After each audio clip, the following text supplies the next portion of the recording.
This is the Good Neighbor Podcast, the place where local businesses and neighbors come together. Here's your host, Garfield Bowen.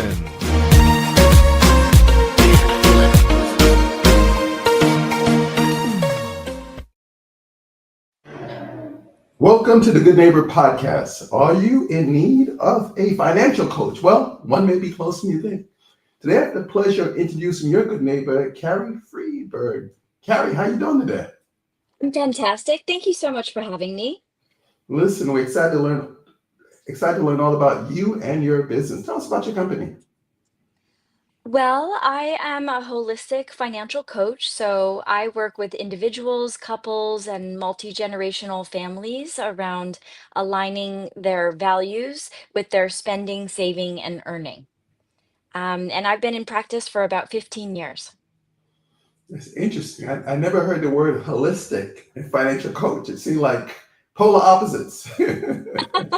I know, doesn't it? But money is emotional. I think everybody would admit that. And um, our family history can be a factor when we are adults trying to make financial decisions, save money, increase earning, go through any kind of transition, coupling up, decoupling, all of these types of things. And that's why I call myself a holistic coach because we also address the emotional, spiritual, psychological side of money. I watch a lot of Shark Tank, and if Mr. Wonderful were here, he says no emotion in financial decisions. So, what are some of the myths and misconceptions? Um, well, some people think that you should just be able to write a budget and stick with it.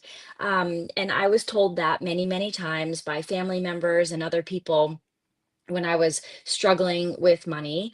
But I was not one of those people that was born with this kind of innate money sense. For me, I really had to learn. It was like a new language. I had to practice the ABCs and one, two, threes of basic personal finance, literally how to properly manage a checking account, balance all the timing of checks posting and bills being due, and as well as how to build and sustain meaningful savings. So for me, I needed a mentor, coach myself. That's how I got into this, was as a client at first, before I did a certificate program, and then a second certificate program after that. But um, I needed to train and practice and have that cheerleading and support along the way. So that's one of the big myths. And then the other one is that once you create a budget, that you're set. And I totally disagree with that because I don't know about you, but no 2 months are alike in my financial life. There's always a curveball or something that's more than I expected, or one of those darn periodic expenses, like you need to buy a new washing machine or something like that happens. And so it's not at, as easy and predictable as people think. Yeah, I agree with you. I actually have a degree in accounting, believe it or not. And I think there should be a lot more financial literacy, especially in high school. I mean, you have to run your life, you know. Now, You we have to don't. run your life, yes. Mhm. Well, well, the thing is about high schoolers, though, is that they're usually working with their parents' money. I mean, unless right? So they don't, well, unless they're hardworking high schoolers, good for them. That's amazing. I know I worked throughout all my teenage years babysitting and summer jobs and things like that. But I still got some allowance from my parents. And there's a little bit of rose-colored glasses when you're given money, right? So I think the most powerful age group that really needs the financial literacy and the support and the kind of financial support team and trusted adults they can talk to, because that brain development stage is so loaded with their own parents, is the 20 somethings, the early 20s, attending college or not, maybe around 20 to 25. people hopefully have jobs and are leaning into being self-supporting, then they really have skin in the game. And and because their brain is still developing and they don't have full impulse control and things like that, lots of expensive mistakes are at risk, right? They're at risk for that. Credit card debt and other pitfalls that I fell into. And so, it's when they've got skin in the game and there's a little bit of pain involved, right? So hopefully the mistakes and the financial missteps are manageable and easy to recover from. But that's really gonna be what motivates people to turn the lights on, be more disciplined, pay attention, and really care for their money. Yeah, that actually leads to my next question. We know marketing is the heart of every business. Who's your target audience? And you started to cover it a little bit at 20 something, and how are you currently attracting them?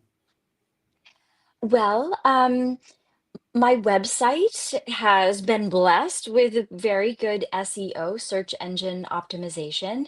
I also have a, a frequently visited Yelp profile here in San Francisco. And a few years back, actually, it was quite a while back now, I did live in New York City for and worked there for 2 years. So Mhm. I still get referrals from my New York City Yelp profile and things like that. My website is sfmoneycoach.com. So good web designers planted some gold in there, and my website comes up quite frequently. Yelp helps a lot. And then over the decade and a half, I've actually done a lot of writing and blog posts and newsletters and things like that. And some of those got some good traction and were publicized. Again and again. And by the way, I have a book coming out in a couple of weeks. I just received my author copies yesterday, which is really the culmination of everything that I've been practicing myself and teaching others around holistic financial wellness. So I'm super excited about that. Yeah, holistic and financial planning and management is such an interesting topic. Have you ever thought about doing your very own podcast? Yes, I have. I did 10 episodes, Financial Wellness with Carrie. And the thing is, I have been a solopreneur, a kind of one woman shop, if you will, for all this time. And I haven't built out a proper support team around, all the tech side. And I did have editors and designers at that time to help me with those 10 episodes, and I'm very proud of those conversations. But it was this whole additional department of my business that I felt I couldn't take on. So, but yes, it's still there as a possibility, and thank you for the encouragement. So, Carrie, when you're not so busy running your business, what does Carrie like to do for fun? Well, I am in a little bit of a casual outfit here, Garfield, because after this, I'm going to play pickleball.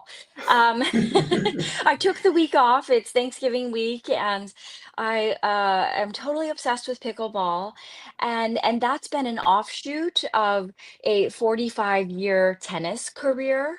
I still play a lot of tennis as well, but it's a very different sport and game and experience for me.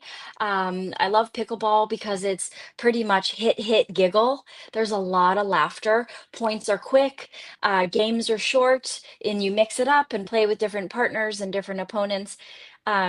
Tennis, speaking of emotions, is more of a marathon and it's more emotional. And because I've played for, like I said, 45 years, um, yeah, there's just a lot there that I have to tackle when I'm on the court with myself and my partner and all of that. I've never tried pickleball. I guess I gotta try some pickleball and see how that works out for me. See if I get that same flavor that Oh you're my getting. gosh. I highly recommend anybody can pick it up. If you've ever played ping pong, it's quite similar. The rules are a little funny at first, the scoring, but you can learn that. And of course, you've seen courts or you probably know people who play, A lot of people just like buy their first paddle off of Amazon or borrow from a neighbor. And so it's quite accessible, I hope, in your area too. Listen, Carrie, we're about out of time, but I want you to leave our listeners with one thing they should remember, if nothing else, about S&F Money Coach.